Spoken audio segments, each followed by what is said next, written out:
intestinal and the fungal and parasitic infection of the integumentary sense organs in central nervous system. So it's same covering fungal and parasitic infection of the integumentary sense organs in central nervous system. So it's same coverage. For your pre-finals, I think I will just be preparing 60 to 80. At most, that would be 80. Okay, for the pre-finals. So I repeat, your pre-finals would be on December 16, if I'm not mistaken. That is Thursday at 6 o'clock. Okay, pre-finals. For 1G, your quiz would be on Monday at 6 o'clock. And then for 6 to 7 lang siguro. And then for we will just be having our quizzes next week and the exams. No more discussions, because the two remaining or left topics would be that would be by January already. Okay, so medyo mas magaan itong finals natin. Okay, so any more question before we proceed with our cardiovascular system, viral infections, bacterial, fungal, and parasitic infections? Since this is just a brief discussion, because we only have, I think, 20 slides for this. And if you notice, there will be supplement PowerPoints for this in the laboratory. There would be separate PowerPoints for this as a supplement for the lecture. And some, I think, for some concepts are the same, because the lab is a supplement. So if we will be able to discuss here, there would be supplements again in the laboratory. So in the laboratory, you will be learning deeper on each of the parasite or the microorganism and the pathogen that causes diseases for each of the systems.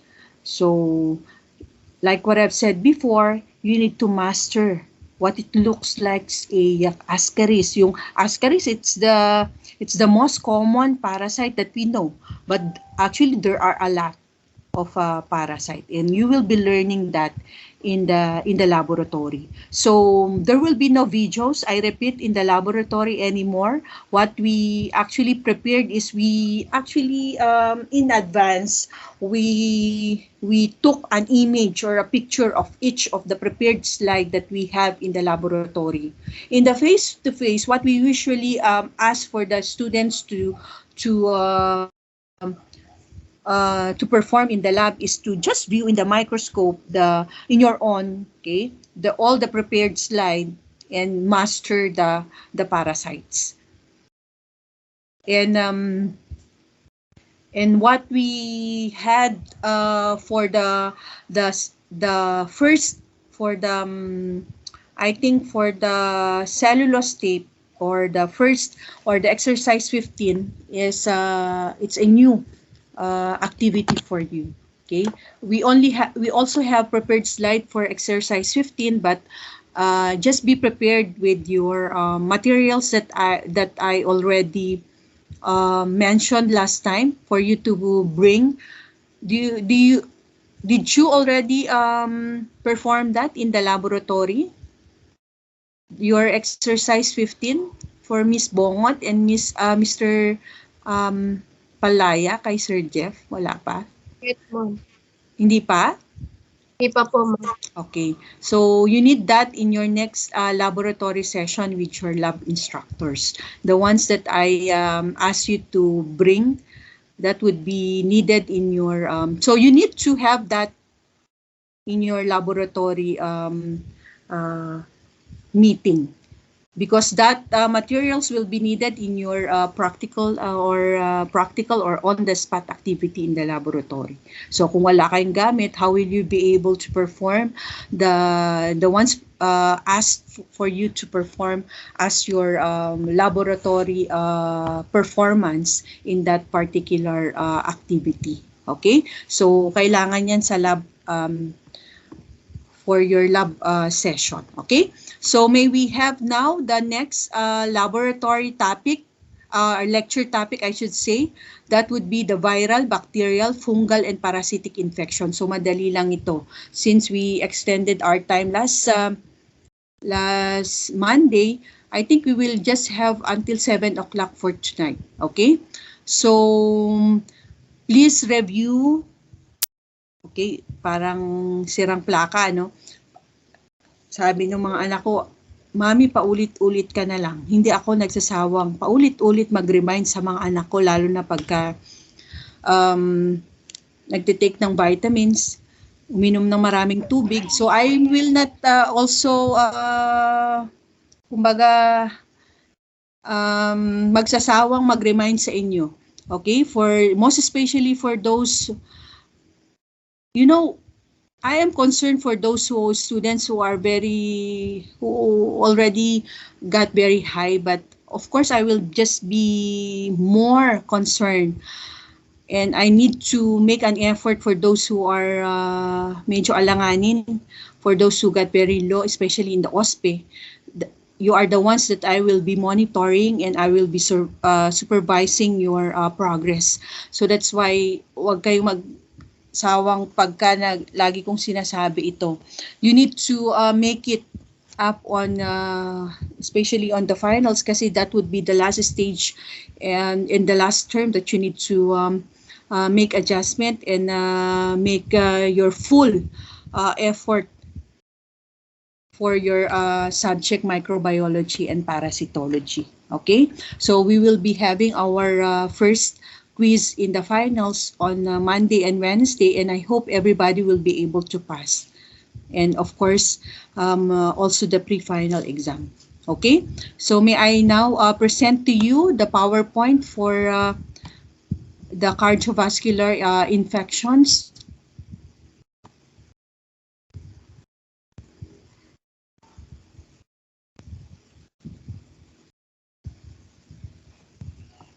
Okay, can you now view, guys? Class, my current slide?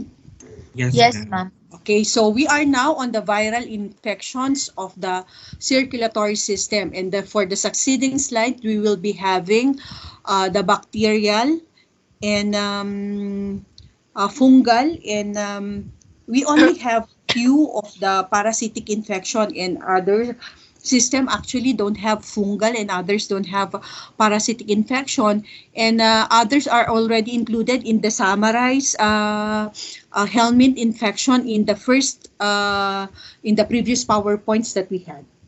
Okay, for the viral infections of the circulatory, since this is part of the cardiovascular system, we have the HIV infection and the AIDS. So for this viral infection, the initial symptoms include an acute self-limited mononucleosis-like illness. So when you say mononucleosis-like illness, although this infection, the mononucleosis-like illness is rarely fatal.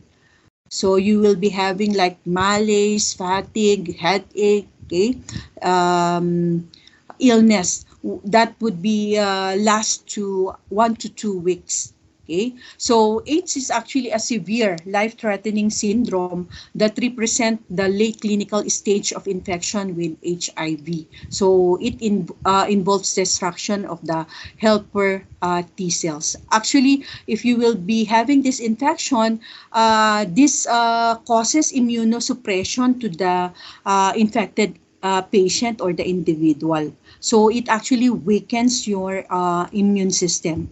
The secondary complication of this is actually systemic.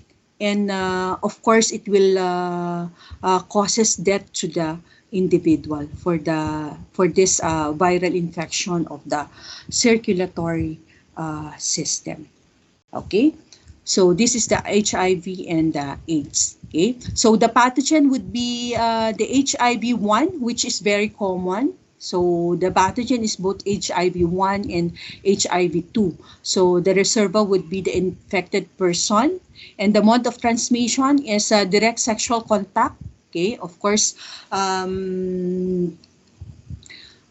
sharing of contaminated needles and syringes, transfusion of contaminated blood, transplacental transfer from mother to child. If you still remember the one that I share with you, a story where we have actually in last 2 years, in a previous year in the CBMC, we have the youngest HIV infected infant, a 1 month old.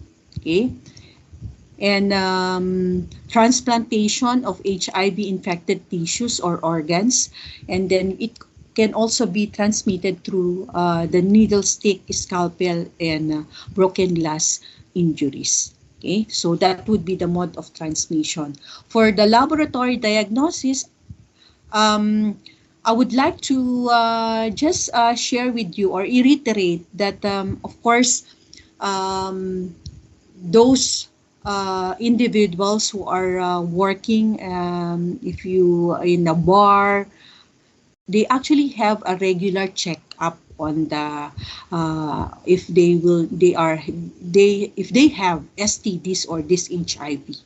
Okay, so the government has a free checkup, and of course free checkup, at the same time free laboratory diagnosis of these workers in the nightclubs, bars, most especially in Macapagal.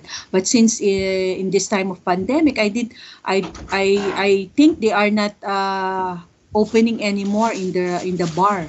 I don't know if I don't know. I'm not sure, but we just thought if they are still working on, if they are in service online. If you got what I meant, if through their through online they will just call you or something. I don't know. I just thought of that since they are closed since the start of the pandemic. Okay, so that is the mode of transmission of HIV. For the laboratory diagnosis, we have immunodiagnostic procedure for the detection of antigen and antibodies. So we have actually the ELISA. So what is ELISA? That is the enzyme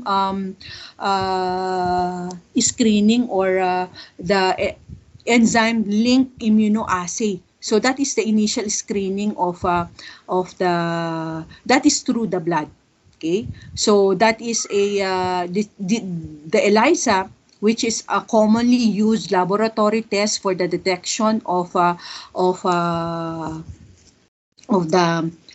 antibodies. Okay, the antibodies is a protein that actually detects that the harmful we call it the antigen that's present in the blood. Okay, so they usually use the ELISA. Actually, the ELISA is in your Labster simulation. If we have the Labster simulation in this time, you will be able to appreciate how it's been done.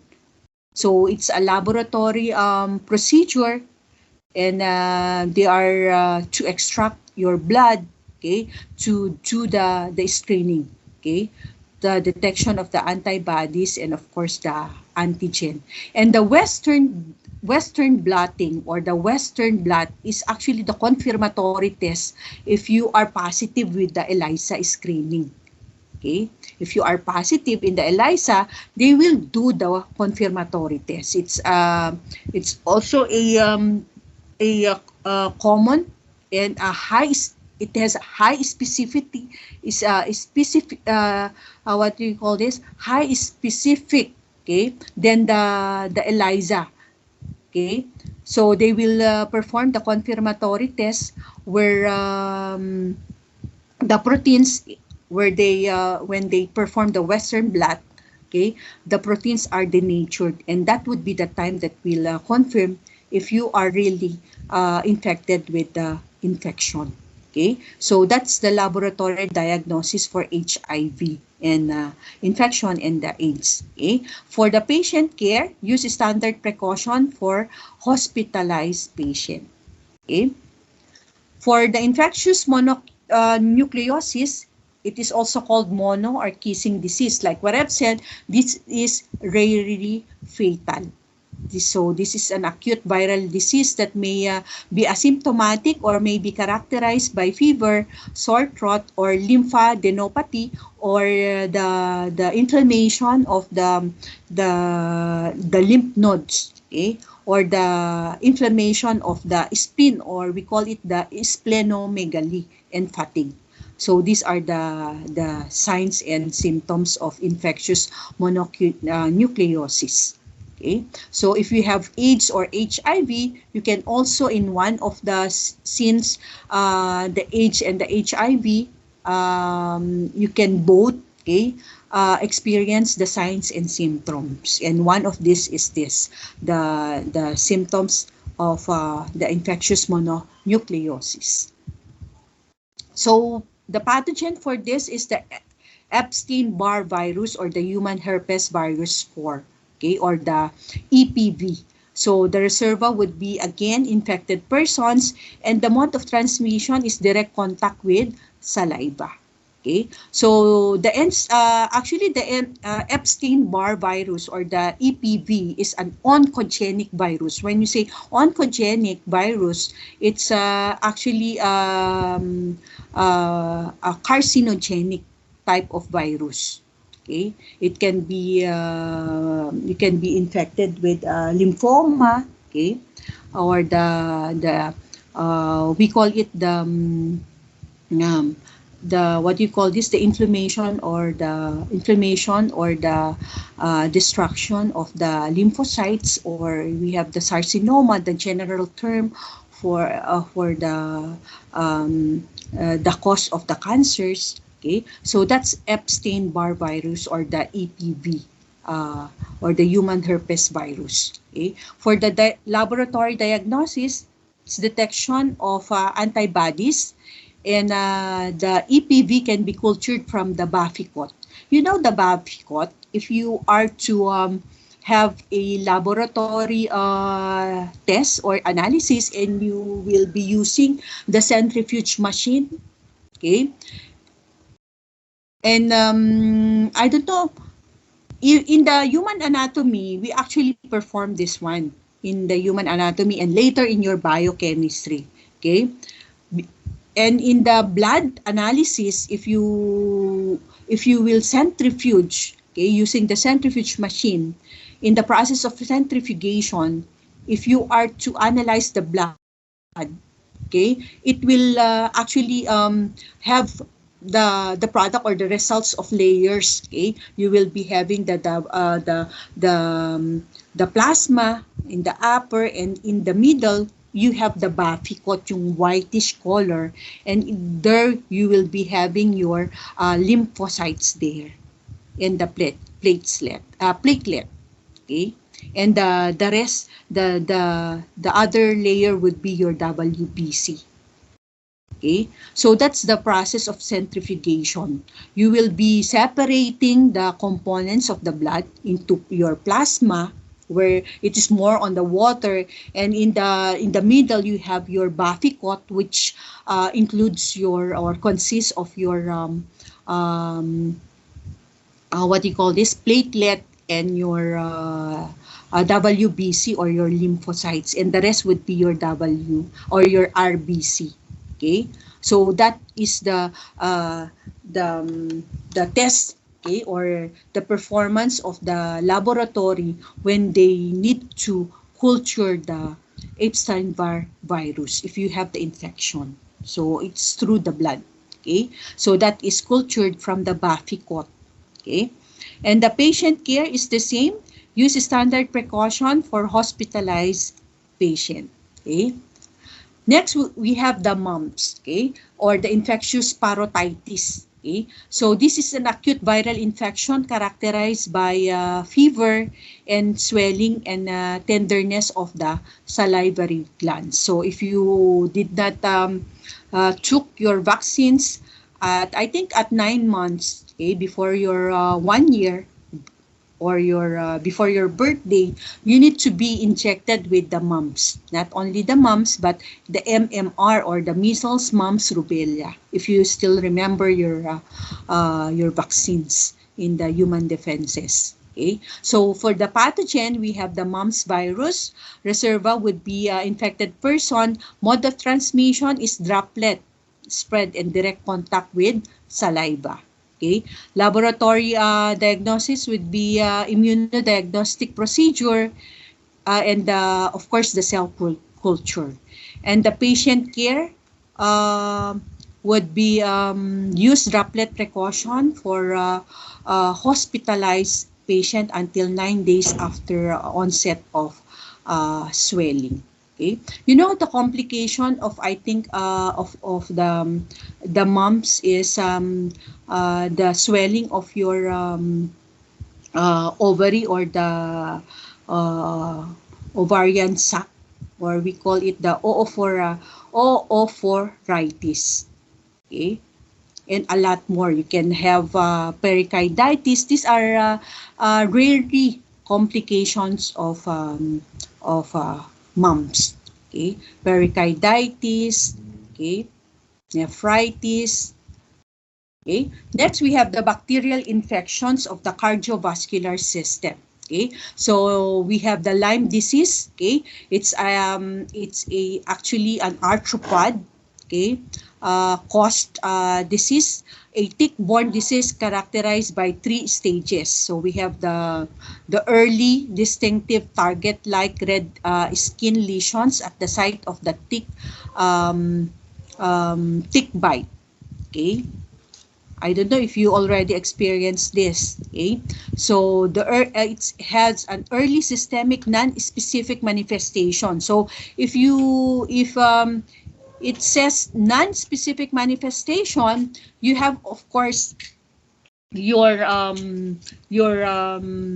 non specific, or your first and second defenses, like fever, um, or others you will experience malaise, although other symptoms are just the same with other diseases. So you will be experiencing those symptoms, signs and symptoms, or manifestation.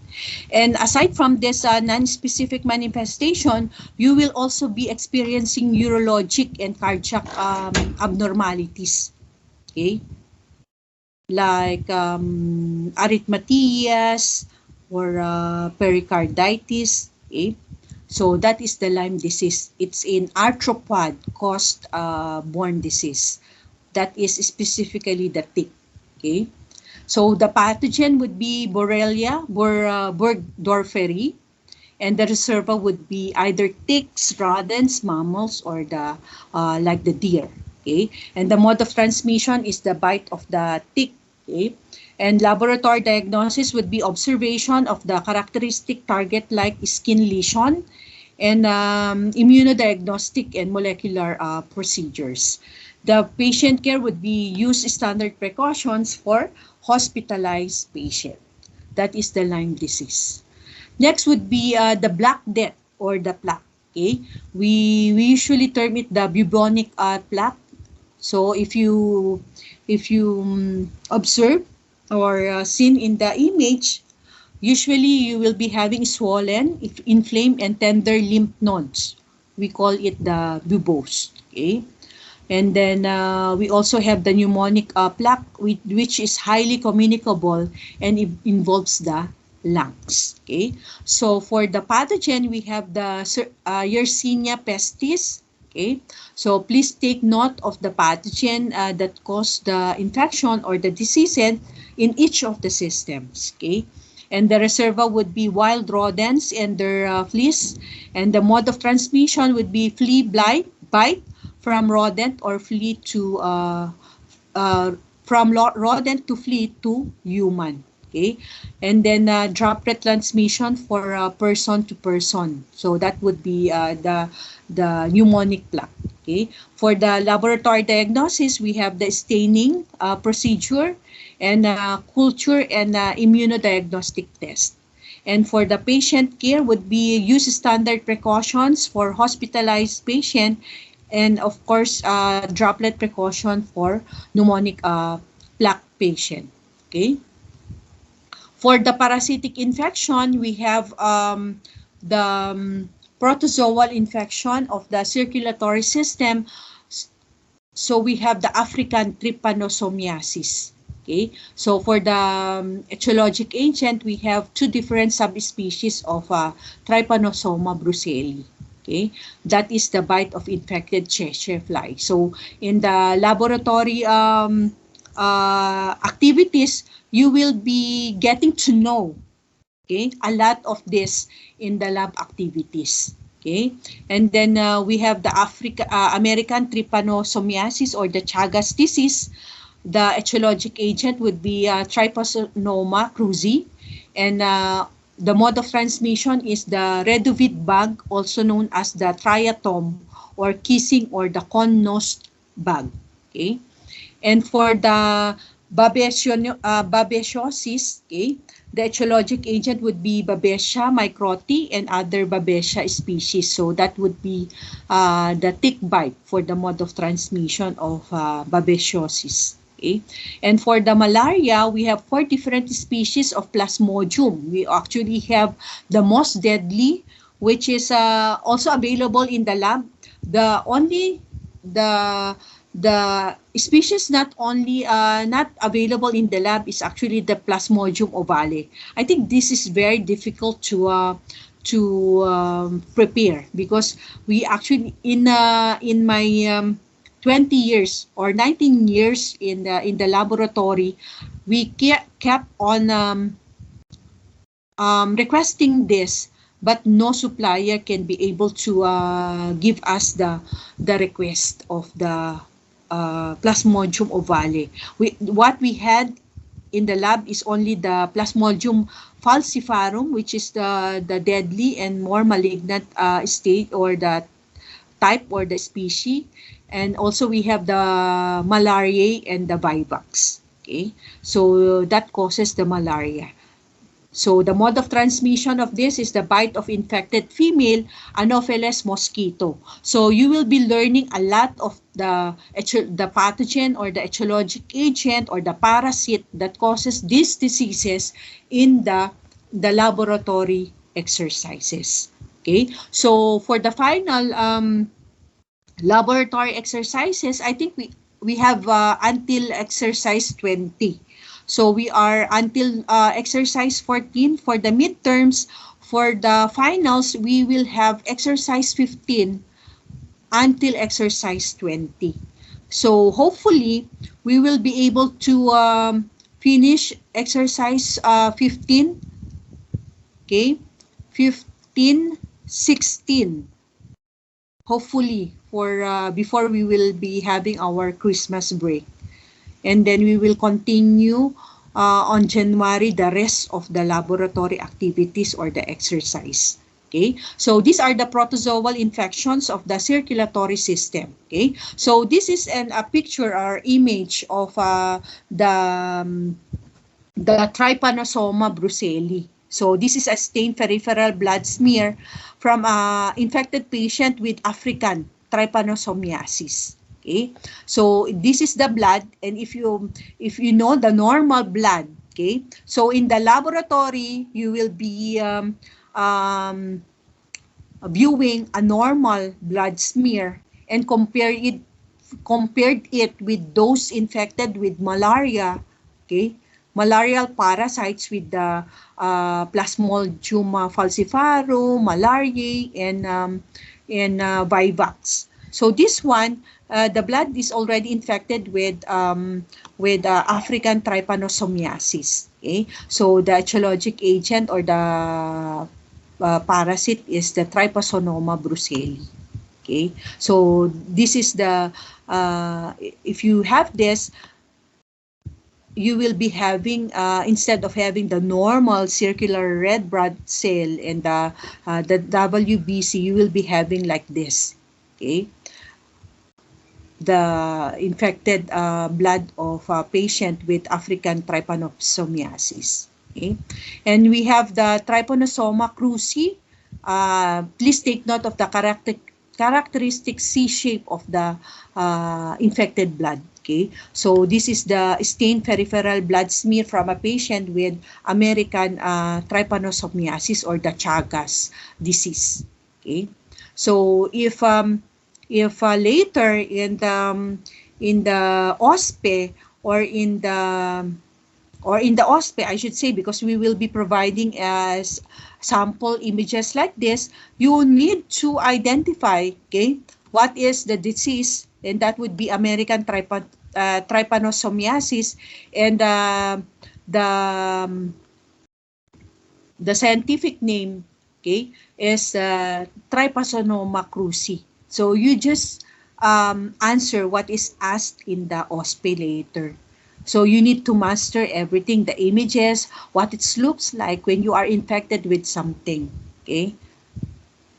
So that is the Chagas disease. Okay. For the life cycle of the malarial parasites, okay, we have the following. First, we have the infected mosquito that injects the sporozoites. Okay, so you will be injecting the sporozoites if either any part of your body, okay, and the sporozoites will migrate to the liver where they form merozoites. Okay, so this is the stages in the life cycle of the parasite. May it be Plasmodium falciparum, may it be ovale, malariae, or vivax, and the fifth, actually we have fifth species of Plasmodium, which is until now is they are still searching and studying what is the known cause of this. But they term it or they name it as Plasmodium knowlesi. Knowlesi, K-N or knowlesi. Okay, Knowlesi. That is the fifth, and they are still under. That is under still investigation, or they are still studying more on the fifth species of the Plasmodium. Okay, so the merozoite in the third stage is release and invade the red blood cell. Okay, and in the red blood cell, the merozoites become trophozoite. Okay, so this is the stage in the life cycle of the malarial parasites. Okay, you know the trophozoites, it's the activated and the feeding stage of in the life cycle of the parasite. Okay, and the cyst, okay, which will also be discussed in your laboratory, is the infected stage of the malarial parasites. Okay, the fifth step or the fifth stage in the life cycle is in the red blood cell, the trophozoite multiplies, producing new merozoites. Okay, parang the trophozoites, okay, it will produce merozoites, which in turn parang the daughter cells, okay, which also infect other normal red blood cells to continue the life cycle. Okay, so these are released when the red blood cell ruptures and can infect other red blood cells, and then some merozoites become gametophytes. So the gametophytes is actually the sexual stage of in the life cycle of the parasite. Okay, so that this is the sixth stage. And the seventh or the last would be the female mosquito picks up the gametocytes from an infected human, and the sexual cycle occurs in the mosquito where the sporozoites are formed. So this is the life cycle of the malarial parasites. Okay. So this is an example of the peripheral blood erythrocytes infected with trophozoites of Plasmodium falciparum. So in the next slide, there is a tabulated or the summarized concept or information of each of the species of the Plasmodium. Okay. So this is the young Plasmodium falciparum. Trophozoites, they have a signet ring appearance. So you can see the difference in each of the species later in the succeeding slide. Okay. So of course, this is not the normal blood cell, right? Because it's already been infected with Plasmodium falciparum. Okay, so if you have the malarial infection, if they will be analyze your or test your blood, they will be able to observe the following. Okay, the following appearance of your red blood cell, depending on the species of the Plasmodium that infects you. Okay. Oh, this is the one that I been mentioning a while ago. So for the Plasmodium falciparum, you have the species here. Okay, so you have 5 species. Okay, you have the most malignant. Okay, or the 50% detrimental or deadly. Okay, we have the falciparum, and then we have the vivax, which is 40%, and then we have the malariae ovale, which is rare. And then we have the Plasmodium knowlesi. Okay, and then we have the stages. We have the ring or the early stage of the trophozoite. Okay, or the active stage or the feeding stage, and then we have the asexual stage, which is schizoid, and the gametocyte, which is the sexual stage. Okay, for the falciparum, you will be observing a ring. Okay, in their life cycle. Okay, or in the stage, okay, in stages in the life cycle of the parasite. And then in the trophozoite or stage, you will be observing this in the blood, okay, infected blood, and the schizoid, okay, and the gametophytes or the gametocyte. Okay, so the parasitized red blood cell is not enlarged in the falciparum. Okay, and the RBCs containing mature trophozoites sequesters in deep vessels. Okay, and the total parasite biomass is equal to a circulating parasite plus the sequesters parasite. Okay, so that's what happened in the species of Plasmodium falciparum. Okay, for the Plasmodium vivax, okay, the parasites prefer young red blood cells. So the parasitized RBCs is enlarged. Okay, and the trophozoites are amoeboid in shape. Okay, and then all stages present in peripheral blood. Okay. So you can observe the difference in each of the species of the malarial parasites.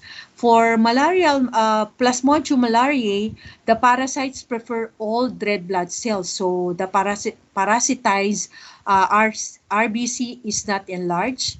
So it's the same with the Plasmodium falciparum. But the trophozoite tend to have a band shape. Okay. And all stages present in peripheral blood. Okay. For the Plasmodium ovale, the parasitized RBC is slightly enlarged and have an oval shape. Okay, with tufted ends. Also stages present in peripheral blood. Okay, and the most recent discovery of the species of the Plasmodium is the Plasmodium knowlesi. Okay, so they also have a parasitized RBC which is not enlarged.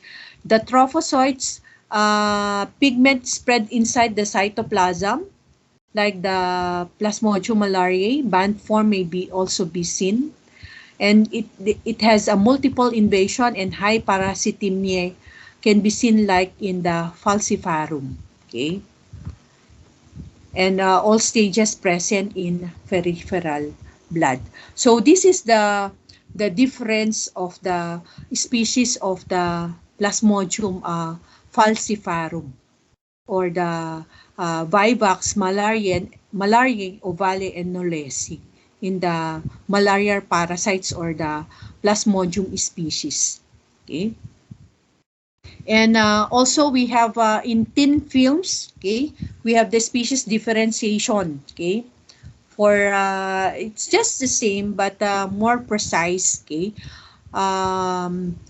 difference of the different species of the Plasmodium. So the enlarged infected RBC is only present in Vivax and ovale, but it's not enlarged in Plasmodium and malariae. Okay, so for the infected RBC or the red blood cells shape for falciparum is round, but in the Vivax it's also round but distorted. For ovale, it's oval but fibrated, and also round in still round in Plasmodium malariae. Okay, for the stippling infected RBC, this the names here is actually named after the discoverer or who observed that in the microscopic observance of the infections of the Plasmodium species or the malarial parasites. So we have the Maurer clefts, and then we have for that is for the falciparum. For Vivax, they term it the Schaffner spots. Okay, also with the Plasmodium ovale. But for the malariae, it's not been known. Okay, for the trophozoite shape, it is a small ring. Okay, what do you call this? Applicar. Okay, and then for the Vivax, it has a large ring. Same true with the Plasmodium ovale. Okay, the only difference is for Vivax, they are amoeboid. Okay, for ovale, they are compact. Same true with the malariae. For the chromatin dot, often double with the falciparum. For the Vivax, they are single, both for the same true with the malariae. For ovale, they have large chromatin dot. Okay. For the mature schizon, okay, that is in their asexual stage, they usually have although this is rare, they usually have 12 to 30 merozoites. Okay. And then for Vivax, they also have 12 to 24. For ovale, they have 4 to 12. And then for malariae, they have 6 to 12. So you will be observing that in the blood analysis where you can count, okay, how many RBC are infected. That is merozoites. That is the early stage in the life cycle of the malarial parasites. And for the sexual stage, that is gametocyte, okay, we have crescent shape for falciparum. For Vivax, we have a large round. Same true with the Plasmodium ovale. And then for malariae, it is compact and also round. Okay, so I think this is the last slide for the cardiovascular infections. Okay, any question, class, regarding the discussion for tonight? May I just download the attendance? Okay. So there will be supplementary discussions or PowerPoints for each of the laboratory exercise or activities to supplement your concept or the theories in the lecture. Okay, So you will be knowing a lot, okay? A lot of the parasites or the pathogen or the etiologic agent for each of the systems in the uh, in the um, in the in the laboratory. Same true, there will be images where you will be identify if you experience those helminths or the parasites already uh, in your um, in your life or before. If you experience that before, you will identify if you have that already, and you will be learning the common name, the scientific name, and the the one that causes that infection, or the you will be learning a lot of the diseases that this parasite may cause humans and other mammals. Okay, so any question regarding the discussion for the cardiovascular? So may I just remind you, class, that you need to, since we only have, if you notice, we have only few slides, so medyo tutukan nyo. You need to concentrate more on each of the slides in the PowerPoint, most especially the ones summarized in the table. Ha? The etiologic agent, the pathogen, the reservoir, the mode of transmission, the laboratory diagnosis. Hindi masyadong mahirap isaulo yung patient care, because they have actually the same. The only difference is that the pathogen, some most or some of the mode of transmission is the same, right? The reservoir, more or less different. So medyo tutukan nyo yun. And of course, other concepts that included in the PowerPoints. So I repeat for the quiz that this PowerPoint is also included the viral, bacterial, fungal, parasitic infection of the cardiovascular system, and of course the gastrointestinal tract infections, and the parasitic and fungal infection of the integumentary, central nervous system, and that's the sense organs. So tatlo lang ang pre-finals natin. So you have to start reviewing as early as now para hindi na naman kayo mag-cram. Okay? Hindi kayo mahagahol sa oras. If you know, the technique of studying is that yung pag inaantok ka, you try to have a nap or sleep for just 1 hour, and after that you have the energy, or you have the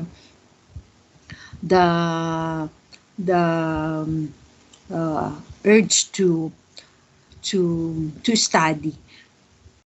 Kumbaga, you need to study yourself also. Where in what time of the day you are, it's more on, you have the benefit, or it's very advantageous for you to study. Doon kayo dapat nag-aaral. Hindi yung pag inaantok ka, talagang wala kang maisa sa ulo. You need to rest. Pagka inaantok ka, matulog ka, and if after that you need to continue again. Okay? You need to know the time where you are in the time of the day when you are more, okay, energetic, and you have the urge to study. Doon kayo dapat nagko-concentrate. At hindi nyo sinasabayan ng mag-scroll sa Facebook, o kaya kahit na anong gawin nyo. Yun muna ang gagawin nyo. Kasi there will be a time where you will relax and scan your Facebook, mag-messenger ka, manood ka ng Netflix. Okay? So, I will be uploading this PowerPoint tonight. May I know if I already shared to my 1F the recordings last time. I think